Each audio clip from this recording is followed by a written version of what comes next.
Bagaimana kita memetik pelajaran kepemimpinan dari Sirah Nabawiyah? Banyak sekali ayat-ayat Al-Quran yang berbicara tentang kepemimpinan, terutama melalui kisah-kisah yang dipaparkan oleh Allah Subhanahu wa Ta'ala tentang umat-umat terdahulu. Tentang kisah Nabi Musa contohnya, bagaimana Nabi Musa alaihissalam memimpin satu kelompok masyarakat, yaitu Bani Israel, dari kondisi yang sangat memprihatinkan. Bani Israel yang berada di titik nadir kelemahan mereka, ketika mereka menjadi lapisan terendah atau kasta terbawah, kalau boleh kita katakan seperti itu, dalam masyarakat Firaun di Mesir. Melalui risalah kenabian yang diemban Nabi Musa alaihissalam, Nabi Musa harus mengangkat Bani Israel, bukan semata-mata menyelamatkan Bani Israel dari ambang kehancuran dan kenistaan, menyelamatkannya dari cengkraman Firaun, tetapi lebih dari itu, bagaimana masyarakat yang tadinya begitu lemah harus berada di posisi yang paling kuat atau dominan, karena mereka harus sanggup mengemban amanah risalah dari Allah Subhanahu wa Ta'ala untuk menjadi model masyarakat yang bisa mengemban amanah risalah dari Allah dan penerapannya dalam kehidupan dunia.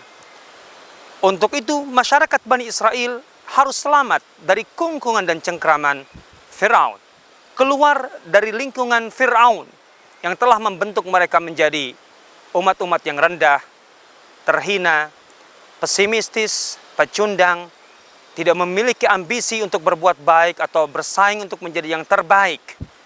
Padahal ketika Allah Subhanahu wa Ta'ala menyampaikan risalahnya kepada para nabi dari Bani Israel, tentu dengan tujuan agar mereka menjadi contoh bagi seluruh umat yang ada pada waktu itu. Mereka harus membuktikan bahwa dengan menjalankan perintah Allah, mereka menjadi umat yang terbaik. Tetapi ternyata peradaan Nabi Musa tidak mudah. Al-Quran menggambarkan itu dengan sangat jelas, bahwa Bani Israel membutuhkan waktu yang cukup lama untuk bisa memposisikan diri di track yang dijalankan atau yang diterapkan oleh Nabi Musa alaihissalam untuk kebangkitan mereka. Mereka masih sulit untuk keluar dari budaya, lingkungan, nilai-nilai, keyakinan yang membentuk mereka di Mesir. Ketika mereka sebenarnya melihat dengan mata kepala sendiri betapa begitu kuat pertolongan Allah kepada Nabi Musa dengan mukjizat-mukjizat yang hebat, diselamatkan dari Firaun dengan cara yang sangat luar biasa, membelah lautan dan menyeberangnya. Kemudian mereka betul-betul dipertontonkan oleh Allah bagaimana musuh besar mereka itu, yang selama ini menganiaya mereka dengan segala keangkuhan mereka, tenggelam dengan tidak berdaya. Tapi mereka kemudian tidak lantas serta-merta bisa memperbaiki diri dan menyiapkan diri untuk sebuah perubahan atau lompatan perubahan yang besar. Mereka masih terkungkung dengan budaya dan nilai-nilai Fir'aunism atau Fir'aunistik. Mereka meminta kepada Musa di perjalanan untuk dibuatkan sebuah patung Tuhan. Ij'al lana ilahan kama lahum alihah. Sebagaimana orang-orang yang lain yang musyrik memiliki patung-patung yang merepresentasikan atau menggambarkan Tuhan mereka.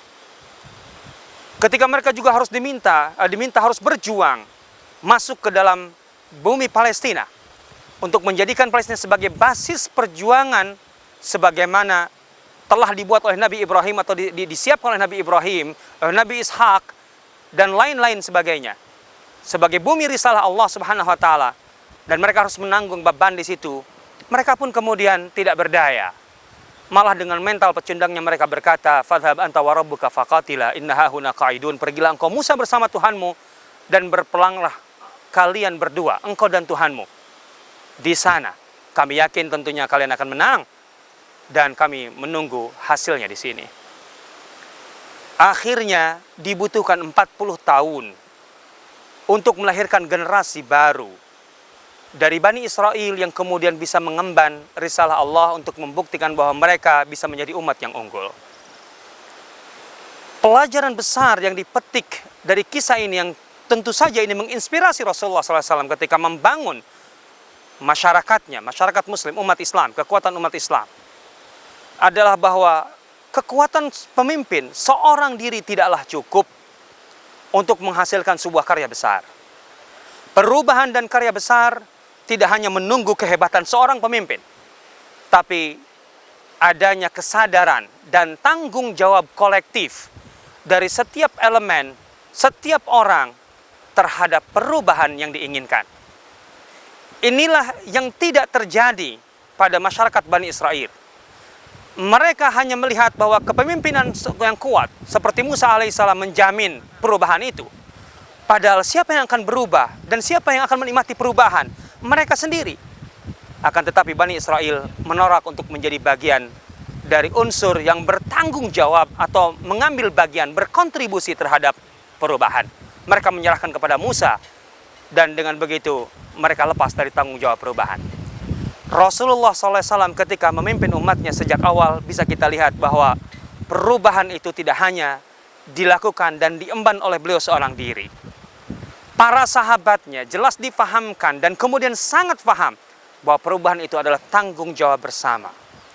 Sejak hari pertama Rasulullah berdakwah dan Abu Bakar, sahabat terdekatnya, masuk Islam, Abu Bakar tidak menunggu arahan atau apapun dari Rasulullah SAW untuk mulai bergerak.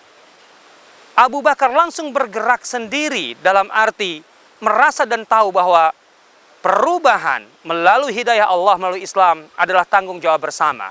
Dia harus berkontribusi. Maka Abu Bakar, atau melalui Abu Bakar, Utsman bin Affan, Abdurrahman bin Auf, Talha bin Ubaidillah, Zubair bin Awam, Sa'ad bin Abi Waqqas, dan lain-lain. Dan ada belasan budak yang kemudian masuk Islam atas ajakan dan dakwah atau aktivitas seorang Abu Bakar As-Siddiq. Mereka juga sebenarnya orang-orang dekat dengan Nabi SAW. Mereka juga adalah sahabat-sahabat dekat semasa sebelum Islam. Tapi Abu Bakar tidak membiarkan Rasulullah berjuang sendiri. Dia termasuk satu di antara sekian sahabat yang menunjukkan dakwah Islam secara terbuka dan terang-terangan dengan segala risiko dan tantangan yang sangat besar. Ketika tantangan semakin besar, maka semakin kelihatan peran para sahabat. Mulai dari muhajirinnya hingga ansarnya. Sama-sama bahu-membahu. Mereka merasa dirinya adalah bagian dari perubahan yang harus berkontribusi. Ketika perang Badar menjelang, Miqdad berdiri memberikan masukan dan tanggapan atas permintaan Rasulullah SAW untuk menyatakan sikapnya, yang intinya dia berkata, "Ya Rasulullah, kami tidak akan berkata padamu sebagaimana Bani Israel berkata kepada Musa. Fadhhab anta wa rabbuka faqatila inna hahuna qa'idun." Pergilah engkau bersama Tuhanmu untuk berperang di sana dan kami menunggu hasilnya di sini. Tapi kami akan katakan, kata Miqdad, kepadamu, pergilah engkau bersama Tuhanmu, berperanglah di sana, maka kami akan selalu bersamamu. Tanggung jawab itu disadari sepenuhnya. Setiap sahabat merasa harus ada kontribusi yang mereka berikan.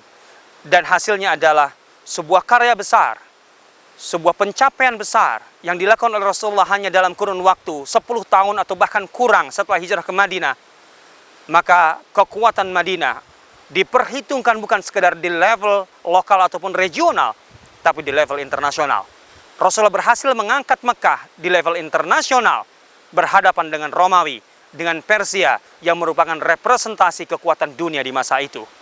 Betapa kegemilangan ini berawal dari satu kesadaran, titik kesadaran bersama, bahwa yang dibutuhkan oleh satu bangsa, oleh sebuah masyarakat untuk berubah, bukan hanya kemunculan seorang pemimpin yang hebat, tapi adalah meratanya atau kesadaran bersama, kolektif, akan tanggung jawab masing-masing yang harus mereka kontribusikan demi perubahan yang diinginkan.